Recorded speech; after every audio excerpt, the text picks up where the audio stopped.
Hey, this is Carlos Cavallo from datingadviceguru.com. I am the dating advice guru, and I've got more secrets to unlock his heart. We're going to talk today a little bit about 3 steps that you can take to keep him from taking you for granted. Think about it. Why do the people that we chase run away from us? Why can't we have what we want the most? Those 2 questions define dating for a lot of women, and believe it or not, a lot of men. The whole chasing aspect actually comes into play quite a bit. One of the principles of human behavior that we don't often recognize but need to is that when we chase somebody that doesn't yet have an interest in us, it's a turnoff to them. It pushes them away. But if we don't chase that person, it actually increases their level of interest. Now, why is this? Well, it's primarily because of our sensitivity to people who would become dependent upon us. And I believe there's evolutionary connections to this, but more or less it's because we more or less can't afford to have people too dependent on us other than, say, our children, in which case we have no problem with that. But other people, no. They would just be a drain on our resources, our time, our energy, everything. They have to be self-sufficient. And as human beings, we can sense that when people aren't. And chances are you've asked yourself those questions at some point. And if you're still looking for the answers, let me share a little bit of insight for you. You see, I've noticed a common pattern with my clients over the years. Most of them have that one guy that they can't seem to lock down no matter how hard they try. And that's the main problem right there. They're actually trying too hard. See, here's a little secret about men. The harder you chase them, the faster they'll run away. And it's not because all men are players, although I admit there are a lot of guys out there, and they're not cruel by nature. It's more about the basics of human psychology. There's just something about the I need to make this work no matter what attitude that drives men away. It just seems needy, and it feels, well, kind of desperate, quite honestly. Now, I've asked my guy friends about this, and most of them say that they get turned off when they feel that a girl is being too intense or too focused on them. When a guy starts to feel this way, he's going to do, well, he'll basically do one of the following. He'll go off the grid. In other words, he won't respond to your hundreds of calls, emails, and messages and your, urgent pushing to get him to communicate with you. He'll be generally unavailable with a bunch of excuses that he's got on standby. Things like, I need to work early tomorrow, or I'm really busy at work, etc. Or if he does still stay in touch with you, it'll only be to call you up occasionally at the last minute and not caring if it's a bad time for you or if you've already made other plans. So does that sound familiar?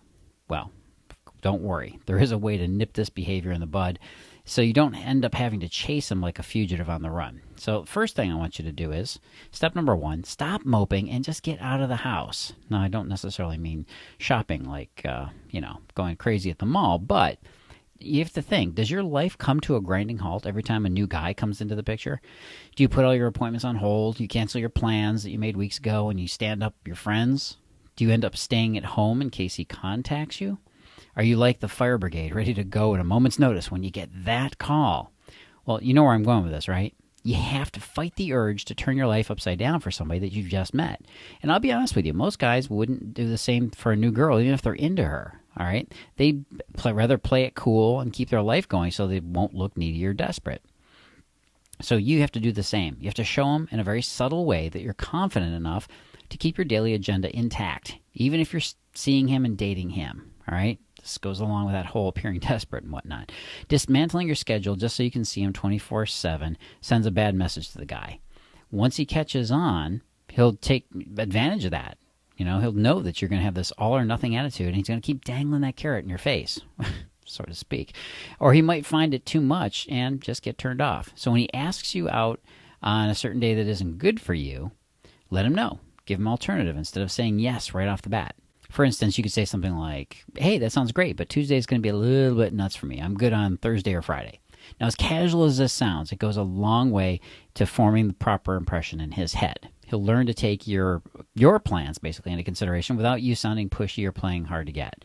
A little side note here, be honest with him and with yourself. Make sure you really do have plans on those days, and you're not just making stuff up to bluff him or to look busy. Otherwise, well, it can definitely backfire on you when he sees through that ruse. Number 2 is stop dissecting his texts. For your own peace of mind, please don't sift through his messages and his emails to you. Resist the temptation to take apart every word that he said on your last date and analyze it. That's just a path to madness. Instead, chill out and pay attention to his general behavior instead. Are his actions consistent with his words? Picture this. He told you that he'll come over for the 5-course dinner you made for him, but then he bails on short notice with basically the lamest of excuses. When he does that on a regular basis, what does that tell you? His actions are telling you the message. You don't need to hear the words. And it's easy to overlook this stuff when you're caught up in the excitement of meeting somebody new. But if you want to know what his intentions are, keep one eye on what he does and not on what he says. It's the critical dating thing that I advise every woman to do. Even if it's tempting to listen to his words, you can't listen to them. You can't trust them because everybody will just say what they can say to save face and look good. If all signs point to the fact that he isn't really interested in a relationship, it's time to stop encouraging the wrong behavior for him. That's really what you're doing. You're actually encouraging that wrong behavior. The classic mistake is to give Mr. No-Show the impression that you're fine with being treated like a last-minute option instead of a priority. And then when that happens, he's naturally going to think it's okay to be lazy and stick to the status quo and keep doing it. It blows my mind when some women wonder why men act this way. They don't realize they are enabling the very behavior that they hate in guys. It's not that it's your fault. It's that you're also contributing to it. You make the process easy. Number 3, stop running after him. If you realize that he's not being straight with you, the worst thing you could do is to still go after him and still keep chasing him. It's like telling him, oh, you've been treating me like crap, but you know what? I don't mind coming back for more. Sounds kind of crazy, doesn't it? To reverse this pattern, you have to hit the brakes on this behavior in a sassy kind of way. Scale it back a bit. Don't make the initiative to contact him. Let him wonder what you are up to. And no, this is not hard to get. This is just simply living your own life, okay? There's a big difference there. Don't spend more than a quarter of an hour waiting for him if he's chronically late. You go there, and he's not there in 15 minutes, just leave and go make other plans. And when he calls to ask where you are, tell him, well, I had to go since you weren't there. Maybe we can reschedule if I'm not too busy next week. Don't get into a lecture with him. He'll just tune it out. But when you respond appropriately to bad behavior, in other words, keeping on with your life, keep doing your own thing if he's not going to show up, he'll take notice and he'll get off his ass. So when you do these 3 steps, one of 2 things might happen. First, he might stop calling you and disappear for good. Well, that means he's moved on to someone else, and quite frankly, trust me, you don't want to be that woman, because guess what he's going to do to her? Well, yeah, he could have been doing that to you. Think about it that way. Furthermore, never consider it a loss on your part. You simply weeded out somebody who wasn't a good match. Now, the other possibility is that he'll wise up and he'll stop taking you for granted. When this happens, you'll notice that he'll be on the level with you and make plans ahead of time. He'll realize that he shouldn't be wasting your valuable time or just show up anytime he really wants to. And that's what makes a woman attractive to guys. She marches to her own beat instead of dropping everything the moment he comes along. Above all, the smart woman doesn't demand respect. She doesn't demand it. She simply packs up and leaves when she isn't getting it.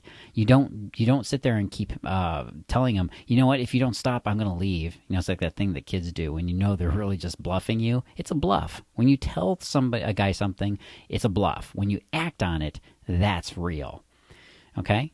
In other words, he's going to realize your value and behave accordingly. Sometimes you need to pull back a little bit to show him what life's like with less of you. On top of making him see the light, however, there's another powerful way to kickstart his built-in attraction mechanism. And it's just a matter of pushing the right button in his mind. Trust me, every guy has one of these. So he'll irrevocably decide to choose you over the other women in his life. He'll experience a surge of strong emotions for you that he can't shake off. That basically puts him in a love-high state. Once you get him like this, he'll practically have no choice but to devote himself to you for good. And the easiest way to do that is with Forever Yours. It's an online course I've got that's specifically designed just to do that for you.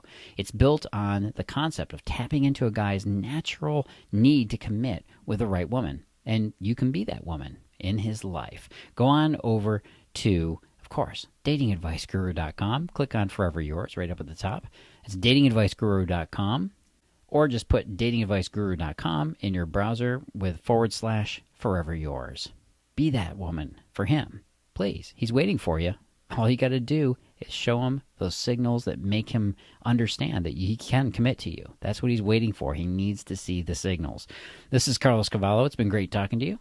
I'm glad to talk to you. Always. Go on over to Dating Advice Guru. Anyways, I've got free stuff over there for you too that you can look at and try out. You can get my free love detector. You can get my free confessions report, all sorts of great stuff, a free chapter from one of my programs, all waiting for you at datingadviceguru.com. I'll be talking again soon. This is Carlos Cavallo from datingadviceguru.com.